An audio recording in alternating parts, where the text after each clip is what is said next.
Hello, and welcome to our deep dive. Hi there. Thanks for having me today. So, today we are going to look at a very common problem. It is something you probably do every single day. Oh, absolutely. We all do it. You see a friend on the street, or maybe you join a video call for work, and someone asks you, "How are you?" Right. The most normal question in the world. And what do you say? You say, "I am busy." I'm so busy. Yeah, everyone says it. But our mission today is to show you why "I am busy" is a bad answer. It is boring. It is basic. It really is. It stops the conversation completely. Exactly. So today, we want to help you learn better ways to talk about your time. We're going to look at simple visual English words that paint a picture. Things like plates and ropes and swamps. Yes. But first, let's talk about the word busy itself. Why is it not enough? If I have a lot of work, why can't I just say, "I am busy"? Well, the sources we reviewed show that busy is very vague. It is not clear. Yes, so It does not tell the listener anything real. You say you are busy, but are you happy and busy? Or are you stressed and busy? I see. I could be busy playing video games. Or I could be busy doing terrible tax paperwork. Exactly. The word busy hides the truth. The listener has no idea why you cannot help them. That makes sense. It is like a wall. You just put up a wall and say, "No time for you." It is a wall, and depending on where you live, that wall can mean very different things. Right, the cultural differences. I found this part of our research so interesting. It is fascinating. Let's look at the United States first. Okay.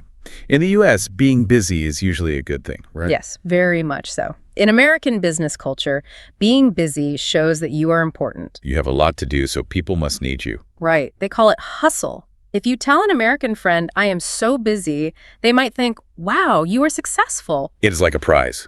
Look at me, I have no free time, I'm a very important worker. Exactly. But you cannot do that everywhere. Let's talk about the UK, the United Kingdom. It is very different there. Completely different. In the UK, talking about how busy you are is often seen as bad manners. Really? Why is that? It is seen as bragging. It is showy. Showy, like you are showing off. Yes. If you walk into an office in London and say, "I am so busy, I have 10 big projects," people will not be impressed. What will they think? They might think you are a bit rude. Or maybe they think you are complaining too much. Wow, they just think, everyone has work, please be quiet about it. Exactly. The British culture prefers you to be quiet about your stress. You do not push your stress onto other people. So if I am in London and I have too much work, what do I say? You use smaller words. You make it sound less serious. A British person might say, "It is a bit hectic." A bit hectic? That sounds so calm. It sounds calm, but it might mean they are working 14 hours a day. That is dangerous for an American to hear. An American hears "a bit hectic" and thinks, "Oh, they are fine. I will give them more work." And that is how cross-cultural teams get very angry with each other. I can totally see that. So we know busy is vague, and we know it changes meaning across cultures. Right. So let's learn some better phrases. Our sources talk about using visual metaphors. Yes, these are pictures in your mind.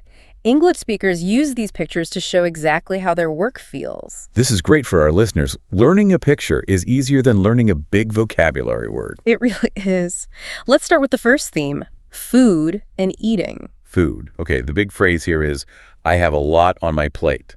I have a lot on my plate.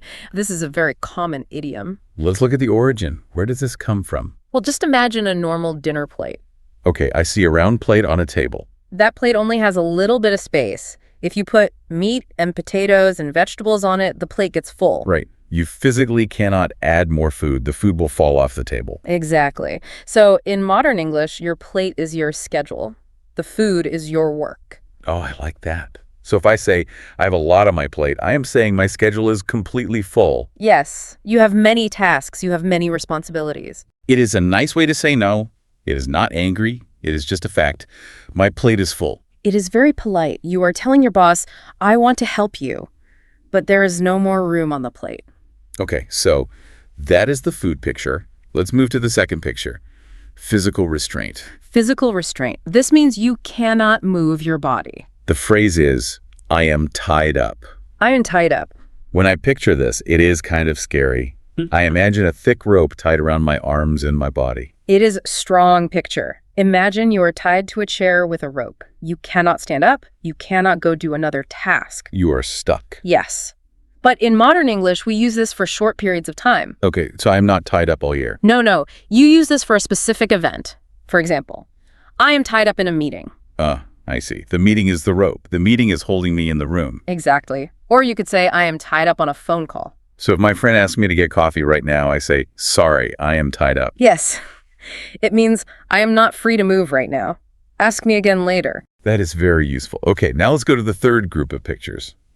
The weather and water metaphors. These are my favorite. They sound very stressful. The phrases are swamped and snowed under. Yes. You only use these when you are very, very busy. This is high stress. Let's start with swamped.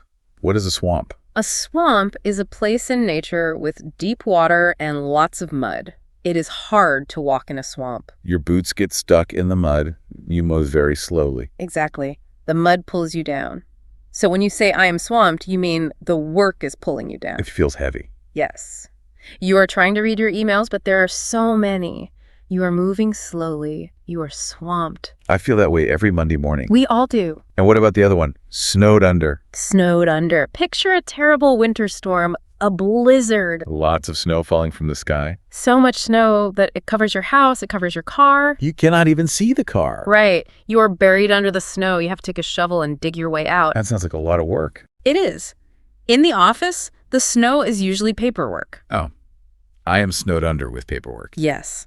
It means the work has piled up on top of you. You cannot see the end of it. You are buried. So if a coworker tells me they are snowed under, I should probably help them. Yes. If someone is snowed under, they need a shovel. They need help. If they are just tied up, they just need time. That is a great rule to remember. The picture tells you what they need. Exactly. Okay, so we have these great new words. Plate, tied up, swamped, snowed under. Good tools for the toolbox. But sometimes, even with good words, it is still really hard to say no. Saying no is the hardest part of any job. It is. You want to be polite. You want your boss to like you. You want your friends to be happy. But if you never say no, you will be swamped all the time. True. So our sources give us a special trick for this. It is called the sandwich method. The sandwich method. It is a very polite way to say no without being rude. I love sandwiches. Let's build one. Okay. A sandwich has 3 parts. The top piece of bread, the meat in the middle, and the bottom piece of bread. Right. So what is the top bread? The top bun. The top bun is something positive, a nice comment. For example, Let's say your colleague asks you to join a new project. Your top bun would be, thank you for thinking of me. That project sounds great. oh, that is nice. You are showing them respect. Exactly. You start with a smile, but then you have to add meat. The meat. This is the no. Yes, this is the refusal. And you have to be clear. Do not say maybe. Why not maybe? Because maybe gives them hope. They will just ask you again tomorrow. You have to say no firmly, but kindly. Our sources gave us a really great word for this. A modern business word. Yes. The word is bandwidth. Bandwidth. Now, I know this word from my internet router. Right. In technology, bandwidth is how fast your internet connection is, how much data it can handle. But we are using it for people now. We are. In modern English, human bandwidth is your mental energy. It is your time. Oh, I see. So I say, I do not have the bandwidth. Exactly. I do not have the bandwidth right now. That is so smart. It does not sound personal. I am not saying I do not like you. I am saying my battery is empty. It is a simple fact. You have no more internet speed in your brain. Okay, so we have the nice top bun. We have the firm bandwidth meat. What is the bottom bun? The bottom bun is another positive step. Oh. You offer a different solution. A future solution. Yes. You might say, can we talk about this next week? Or maybe John can help you with this instead. I am helping them, even though I'm not doing the work. Right. So the whole sandwich sounds like this. Thank you for thinking of me. It sounds like a great project, but I do not have the bandwidth right now. Maybe John can help you. That is beautiful. It is polite. It is professional, and my plate stays clean. The sandwich method really works. It really does. Now, I want to talk about computers. Digital communication, Slack, Microsoft Teams, email. Yes. So much of our talking happens on a keyboard now. And saying I am busy on a computer has its own set of rules. Very strict rules, actually. Our digital etiquette sources highlight some big mistakes people make. Let's talk about the biggest mistake.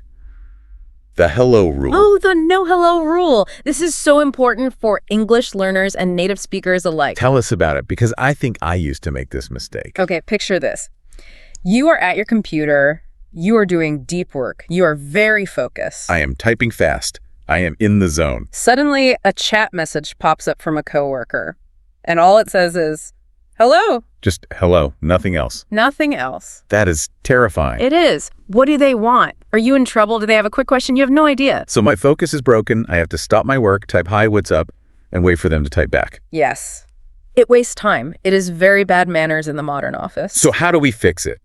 What is the correct way? The correct way is to send your greeting and your question in the very first message. Of all at once. All at once. Hello, Dave. Do you have the report for tomorrow? Boom.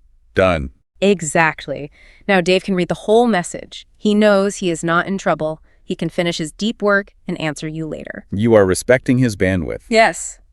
You let him control his own plate. That is a great rule. Never just say hello, always add the question. Always. There was another tip in the research about digital tools. Using your status. Status updates. Yes, these are very helpful. Most chat programs let you pick a little picture, an emoji, to show what you were doing. Right. Instead of typing "I am busy" to every person who messages you, you just change your status. Put up a sign. Exactly. You choose the setting "Do Not Disturb," or you write "Focus Time." So before someone even says hello, they see the sign. They know I am tied up. It manages their expectations without you speaking a single word. It's very efficient. I really like that. It saves so much energy. It does. It protects your time so you can actually finish your tasks. Wow. We have covered a lot of ground today. We really have. Let's do a quick recap for our listeners. We learned that saying I am busy is boring and vague. And it might even be a little bit rude, depending on the culture. Yes, remember the UK, do not be brash. Be a bit hectic. Exactly.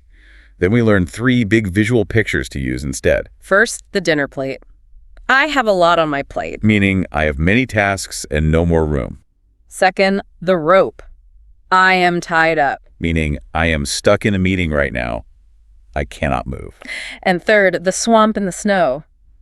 I am swamped or I am snowed under. Meaning I am drowning in work. I am moving slowly. I might need a shovel. Perfect recap. And we also learned the sandwich method. Top bun, meet bottom bun. Be polite, say no clearly, and offer a future solution. And use that great word, bandwidth. I do not have the bandwidth. Protect your mental energy. And finally, never just type hello on a computer. Please never do that. It has been a really helpful deep dive today. I agree. I think learning these small phrases makes your English sound so much more natural. It does. It moves you from a beginner textbook to real, natural conversation. That is always the goal. I want to leave you, our listener, with a final thought today. Something to think about. Okay, what is it? We spend so much time trying to look busy. We want people to think we are important. That hustle culture. Yes. But saying no is actually a superpower. It protects your time so you can do your best work. That is very true. Quality over quantity. So my question for you is this. Next time someone asks you, how are you? Well, please do not say busy. Try something new. Which picture will you use instead? Will you point to your plate? Will you talk about the snow? Choose your picture and take back control of your time. I love that. Thank you so much for joining us today on this deep dive. Thank you. It was a lot of fun. See you all next time. Stay safe out there in the swamp. Bye, everyone.